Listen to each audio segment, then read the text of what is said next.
अरे एक ही समाज है जो बीजेपी के खिलाफ वोट दे रहा है, उसका नाम मुसलमान है। बाकी के सब समाज हैं, उनकी अक्सरियत, उनकी मेजॉरिटी बीजेपी को वोट डाल रही है, मगर हमारे गले में सांप डाल दिया गया कि नहीं, तुम बीजेपी को रोको। अरे बताओ, तुमने हरियाणा में क्यों नहीं रोके बीजेपी को? बताओ, दिल्ली में एक भी क्यों नहीं जीता तुम्हारा? तुमने तो मुसलमान को टिकट देना तो दूर की बात, तुम बीजेपी को नहीं रोक पाए। अरे बताओ, हरियाणा कैसे जीत गई बीजेपी? बताओ, महाराष्ट्र कैसे जीत गई बीजेपी? हम पुकारते रहे, हम अपने हलक को सूखा कर लिए, चीख मार मार कर कहते रहे, देखो ये हमारा काम नहीं है, हम बीजेपी को रोकना जरूरी है, मगर ये पूरी जिम्मेदारी हम पर क्यों आयद करते हैं कि हमको हिस्सेदारी दिया जाए। तो इल्जाम हम पर यह लगाया जाता है कि तुम फिरका परस्ती को फरोग देना चाहते हो। इल्जाम उस वक्त भी लगा था 75 साल पहले, आज भी लग रहा है।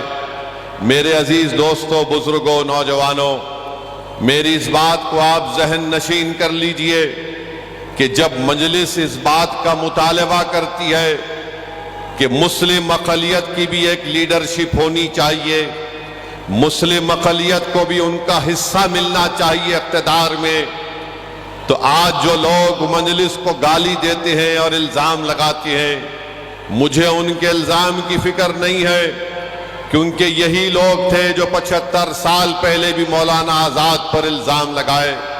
बल्कि अंबेडकर ने यह कह दिया था कि जब इस मुल्क की अक़लियत अपने हिस्सेदारी की बात करेगी तो इस मुल्क की अक्सरियत ये कहेगी कि ये फिरका परस्ती की और नेशनलिज्म की बात कर देते हैं। मेरे अजीज दोस्तों और बुजुर्गों, आज फिर आपके पास एक वक्त आया है, आप यहां से मजलिस के उम्मीदवार को कामयाब करिए। ये एक शख्स की कामयाबी नहीं होगी, बल्कि ये आपकी एक सोच की कामयाबी होगी। ये एक शख्स को आप मुत्तहदा तौर पर अपना वोट डालकर कामयाब नहीं करेंगे, बल्कि आप अपनी एक लीडरशिप को मजबूत करेंगे। भारत में सब समाज की लीडरशिप बन सकती है, मगर अगर किसी एक समाज की सियासी लीडरशिप अगर कोई बर्दाश्त नहीं करता, तो वो मुसलमानों की सियासी लीडरशिप को कोई बर्दाश्त नहीं कर सकता। मंशा और मकसद एक ही है कि हम गुलामी करते रहें, हम भीख मांगते रहें, हम इक़्तिदार में हिस्से का मुतालबा ना करें, बल्कि आज हमको ये कहा जाता है कि अगर तुम जिंदा हो तो हमारी वजह से हो। मगर बताइए मेरे अजीज दोस्तों और बुजुर्गों, हम कब तक घुट घुट कर, हम कब तक डर डर कर जिंदगी गुजारेंगे? जमहूरियत है, भारत के आईन के मुताबिक, संविधान के मुताबिक हम सब तमाम बराबर हैं, हम इंसान हैं, और जिस तरह हर किसी को अपने समाज की लीडरशिप बनाने का कासिल है, उसी तरह भारत के मुसलमानों को भी अपनी लीडरशिप बनाने का इख्तियार हासिल है। लोग बार बार कहती हैं कि मजलिस जिस चीज की बात करती है उससे बीजेपी को फायदा होगा। मैं उन लोगों से पूछना चाह रहा हूं, बताओ, हम क्या दुनिया में इसलिए पैदा हुए कि तुमको जिताएं, तुमको कामयाब करें, और हम वोट तुमको डालें और तुम बीजेपी को रोक नहीं पाते हो? बीजेपी इख्तिदार पर दोबारा आ जाती है। याद रखिए, भारत के मुसलमानों को इस बात का फैसला करना है कि आप कब तक नाम निहाद सेकुलर पार्टियों के झोली में अपना वोट डालेंगे। बीजेपी को जो रोक नहीं पाते, मैंने उस वक्त भी पार्लियामेंट में उठकर कहा था जब 2024 के चुनाव का रिजल्ट आया था, मैंने कहा था कि मोहब्बत की कामयाबी नहीं है। जिस तरह तीसरे मर्तबा नरेंद्र मोदी भारत के वजीर आजम बने, ये मोहब्बत की कामयाबी नहीं है, ये नफरत की कामयाबी है। और उसी की बुनियाद पर तीसरी मर्तबा बीजेपी 240 सीट लेकर आई, मगर सब ने कहा कि नहीं नहीं, बीजेपी के सीट की तादाद में कमी पैदा हुई है। याद रखिए, अगर आप फिर से इसका शिकार होंगे, नहीं नहीं हमको बीजेपी को रोकना है, यकीनन रोकना है, मगर रोकने का मतलब यह नहीं है कि तुम अपने बच्चों को जो 5 साल से जेल में सड़ रहे हैं, जिनका नाम वो लेना नहीं चाहते, आप उन्हीं को वोट देंगे? जो 5 साल से जो जेल में सड़ रहे हैं, जिसका बाप परेशान, जिसकी बीवी परेशान, जिसके औलाद बच्चे थे जवान हो गए, उनका नाम नहीं लेना चाहते? जो बच्चे जेलों में सड़ रहे हैं तो उनका नाम नहीं लेते, मगर आप उनको वोट देना चाहेंगे? ये बीजेपी को रोकना है। अरे बीजेपी को तो हम ही रोक रहे हैं। हम बीजेपी को ना कभी वोट दिए ना कभी देंगे, मगर ये लोग क्या बीजेपी को रोक पा रहे? नहीं रोक पा रहे। ये अपनी जबान से नाम तक नहीं लेते। ताहिर हुसैन के नाम का ऐलान किया तो सबके पेट में दर्द शुरू हो गया। ताहिर हुसैन का नाम का ऐलान किया तो सबके सर में दर्द शुरू हो गया। अरे जिसके पेट में दर्द हो रहा है, जिसके सर में दर्द हो रहा है, क्या तुम भूल गए कि तुम ताहिर हुसैन की घर के छत पर बैठकर कितने मर्तबा ताहिर हुसैन ने तुमको खाना खिलाया था? क्या तुम भूल गए कि ताहिर हुसैन की छत पर बैठकर तुमने क्या क्या गुफ्तगू की थी? आज कोई नहीं पलटकर पूछता उस घर की तरफ। बताओ गुलफिशा सैफी जेल में कैसे? इस मुल्क में अजीबो गरीब मामला है कि 2 मुख्यमंत्री जेल को चले गए, झारखंड के, दिल्ली के, इनको बेल हो गई, मगर जो 5 साल से सड़ रहे हैं उनको बेल नहीं होती है। कौन है इसका जिम्मेदार? अकाउंटेबिलिटी किस पर आयद होगी? बताओ। कब तक नेशनल मेजॉरिटी और नेशनल माइनॉरिटी को दबाया जाएगा? कब तक ये बहस चलेगी? नेशनल मेजॉरिटी है, नेशनल माइनॉरिटी है। अरे कानून तो सबके लिए अगर बराबर है, अगर केजरीवाल को बेल हो गई, सिसोदिया को बेल हो गई, तो क्यों नहीं दूसरों को बेल हो रही है? सब पर भी वही ग्रीवियस ऑफेंसेस है, मगर तुमको बेल हो सकती है और जो बच्चे जेलों में सड़ रहे हैं उनको बेल क्यों नहीं हो सकती? बताओ। मेरे अजीज दोस्तों और बुजुर्गों, यही नाइंसाफी है। अगर आज आप मुस्तफाबाद से अपनी आवाज को बुलंद करना चाहते हैं, अगर आप इस नाइंसाफी को खत्म करना चाहते हैं, तो मुत्तहिदा तौर पर अपने वोट का इस्तेमाल करिए। मैं जिम्मेदारी के साथ मुस्तफाबाद में खड़े होकर आप तमाम बुजुर्गों, नौजवानों और हमारी माँ और बहनों से अर्ज करने आया हूं, यहां से अगर आप बीजेपी की कामयाबी को रोकना चाहते हैं तो आपको मजलिस इत्तेहादुल मुस्लिमीन के उम्मीदवार के हक में मुत्तहिदा अपने वोट का इस्तेमाल करना पड़ेगा। हां, मेरे जाने के बाद और चुनाव के दौरान बहुत से लोग आकर बहुत सी बातें कहेंगे, अरे क्या कर रहे हो, ओवैसी सिर्फ जज्बाती तकरीर करता है।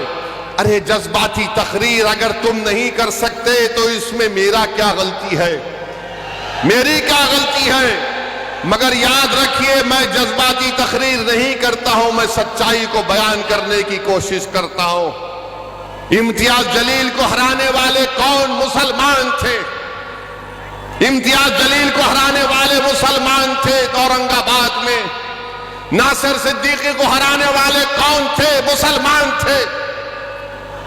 धूलिया से जहां पर मंजलिस का एमएलए था, फारूक शाह को हराने वाले कौन थे? हमारे ही सफों में वो मीर जाफर और मीर सादिक के एजेंट छुपे हुए, वो दोबारा मुस्तफाबाद को भी आएंगे, आकर तुमसे कहेंगे मैं तुमको कह रहा हूं। किसी शायर ने बड़ा अच्छा कहा था, वो शेर याद आ रहा है। क्या कहा था शायर ने? वाकिफ नहीं है जो लोग सफर के उसूल से, वाकिफ नहीं है जो लोग सफर के उसूल से, साये की भीख मांग रहे बबूल से। ये वो लोग हैं आकर वही सेकुलरिज्म का पुराना राग लगाएंगे। अरे कहां का सेकुलरिज्म है? बताओ। ये सेकुलरिज्म है कि केजरीवाल को बेल मिल जाती है और दूसरों को नहीं मिलती? कौन सा सेकुलरिज्म है? बताओ ये। मेरे अजीज दोस्तों और बुजुर्गों, मेरी आप सदवन गुजारिश है कि मुत्तहिदा तौर पर अपने वोट का इस्तेमाल करिए। डरने और घबराने की जरूरत नहीं है। अब हमारे जाने के बाद मजलिस के उम्मीदवार का जलसा हो चुका तो लोग आके बोलेंगे देखो बीजेपी को रोकना है, यकीनन रोकना है। कोई आकर अगर ये कहेगा कि देखो अपने बच्चों को समझाओ, वरना गब्बर सिंह आ जाएगा। तो मैं उनसे कहूंगा कि आप उनको जवाब दीजिए कि अब हम सोने वाले नहीं है, अब हम जाग चुके हैं, अब हम नहीं सोएंगे। तुम 75 साल के हमको ये झूठे सेकुलरिज्म की अफीम हमको चका चका कर तुमने हमको सुला दिया। अब हम जागने वाले हैं। जो लोग हमसे कह रहे हैं कि देखो खामोश हो जाओ, सो जाओ, उनसे कहो कि हमारे दरमियान में एक पागल असद आया है जो हमारा शेर है, वो हमको जागने की आदत डाल चुका है। अब हम जागेंगे, सोएंगे नहीं। अब हम होशमंदी से अपने वोट का इस्तेमाल करेंगे। मेरे अजीज दोस्तों और बुजुर्गों, आपकी आवाज आपके हाथ में है, आपकी आवाज आपके हाथ में है। अगर हमारी इस बहन की ये जज्बाती बातें जो ताहिर हुसैन की वाइफ ने, उनकी बेगम ने आपके सामने कही, थोड़ी देर के लिए ये भी सोचिए कि हमारे हर घर की कहानी है, ये हमारे हर घर की कहानी है। मेरे भाई, इज्जत की जिंदगी अगर गुजारना है तो सिर्फ नारों से हम इज्जत की जिंदगी नहीं गुजार सकते। अगर हम मुस्तफाबाद में सफाई का इंतजाम चाहते हैं, मुस्तफाबाद में वो ब्रिज रोड की ट्रैफिक जहां पर उसका मसला हल करना चाहते हैं, हम अच्छा पीने का पानी हासिल करना चाहते हैं, हम स्कूल चाहते हैं, कॉलेज चाहते हैं, तो सिर्फ नारों से नहीं होगा। तुमको अपनी आवाज को भिजाना पड़ेगा, दिल्ली के विधानसभा में लड़ना पड़ेगा तुमको। और उसके लिए आपको एक कोर्ट का सही इस्तेमाल जब आप करेंगे तभी आपको कामयाबी मिलेगी, वरना सिर्फ हम वोट डालने वाले बनकर रह गए, हम वोट लेने वाले नहीं बन सके। वोट हासिल करो। और कैसे हासिल करेंगे? जब आप मजलिस के हक में अपने वोट का इस्तेमाल करेंगे। लोग बहुत सी बातें करेंगे, ये नहीं होने वाला है, ये फुला होने का, ऐसा होगा। मेरे अजीज दोस्तों और बुजुर्गों, क्या क्या आपने देखा? मुझे यहां पर यह बताया गया, बल्कि सच्चाई है, दिल्ली में वो फसाद हुआ, 2022 का प्रोग्राम हुआ। यहां का मुख्यमंत्री अगर मरने वालों को 1 करोड़ देता है, गवर्नमेंट की नौकरी देता है, तो दूसरे भी तो मरे, उनको क्यों नहीं दिया तुमने गवर्नमेंट की नौकरी और पैसे? अरे तुम फिरका परस्त हो केजरीवाल, भारत में तुमसे बड़ा कोई फिरका परस्त नहीं हो सकता है। नरेंद्र मोदी का अगर कोई हकीकी भाई है, नरेंद्र मोदी का अगर कोई हकीकी भाई है तो उसका नाम केजरीवाल है, याद रखो आप। सिक्के के दो रुख हैं, सिक्के के दो रुख हैं। करे फसाद में सब मरे, मरने वाले मासूम थे, तो तुम सबको देना था गवर्नमेंट की नौकरी और एक्स ग्रेशिया, मगर नहीं दिए, नहीं दिए। मैंने उस वक्त भी कहा, कौन है बताओ, जब ये कोविड लगा था तो तबलीगी जमात पर झूठा इल्जाम लगाने वाला कौन था? यही केजरीवाल था।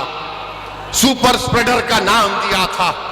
बड़ी बड़ी बातें करते हैं, हम ये स्कूल बनाए, हम फुला किए। अरे मुस्तफाबाद कहो, केजरीवाल मेरे साथ चल के बताओ तुमने क्या काम किया, मैं दिखाऊंगा तुमको। यहां पर आएंगे, मुसलमानों के दरमियान में आएंगे तो बोलेंगे देखो आपकी जिंदगी को हम बचा रहे हैं, और हमारे हिंदू भाइयों के इलाकों में जाएंगे तो बोलेंगे देखो हमने ये अस्पताल बनाया, ये स्कूल बनाया। क्यों अस्पताल स्कूल यहां पर क्यों नहीं बना?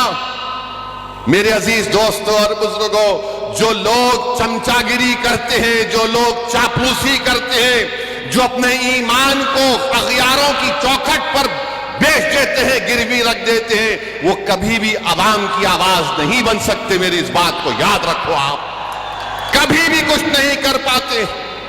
क्या क्या नहीं हो रहा है, मुझे यहां पर हमारे शोएब जामाई साहब बताए कि कचरे का कितना बड़ा मसला है, कितना बड़ा मसला है। और जब ये केजरीवाल मुख्यमंत्री बने तो पब्लिसिटी के लिए 1 रुपया खर्चा होता था। अब केजरीवाल के मुख्यमंत्री बनने के बाद 44 रुपये पब्लिसिटी पर खर्चा किए जाते हैं। 44 रुपये। अपना घर बनाए, केजरीवाल ने अपना घर बनाया तो गवर्नमेंट के पैसों से महल बना दिया। अरे केजरीवाल, तुम यहां पर आकर देखते मुस्तफाबाद में लोग कैसी अपनी जिंदगी गुजारते हैं।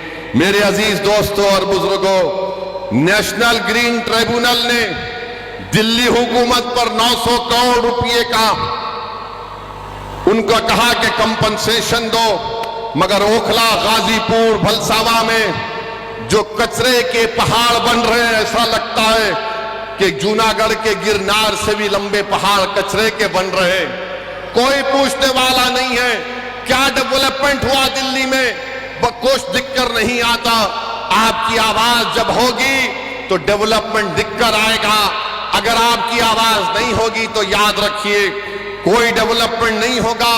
ये आम आदमी पार्टी का मुख्यमंत्री महरौली से एक साहब को टिकट देने का ऐलान किया, वो नरेश साहब का नाम दिए, बोला गया कि उनके ऊपर इल्जाम लगाया गया था, बल्कि कोर्ट ने सजा भी दी थी, वो कुरान की बेहरमती करे थे। ये इनका असली चेहरा है। आप जान लीजिए कि ईदगाह है पुरानी दिल्ली में, उसकी जमीन पर कब्जा हो गया। मैं जानता हूं 1 साल से केजरीवाल ने दिल्ली का वक्फ बोर्ड नहीं बनाया। तुम नहीं बनाए तो मोदी ने एक ऑफिसर का तकर्रुर कर दिया, ईदगाह की जमीन पे कब्जा हो गया। क्यों नहीं बनाया तुमने 1 साल से दिल्ली का वक्फ बोर्ड? किसने रोका था तुमको? मगर नहीं बनाया इसलिए ताकि कब्जे हो जाए, ताकि कोई कुछ कर ले। मेरे अजीज दोस्तों और बुजुर्गों, हम आपसे अपील कर रहे हैं कि मुत्तहदा तौर पर अपने वोट का इस्तेमाल करिए।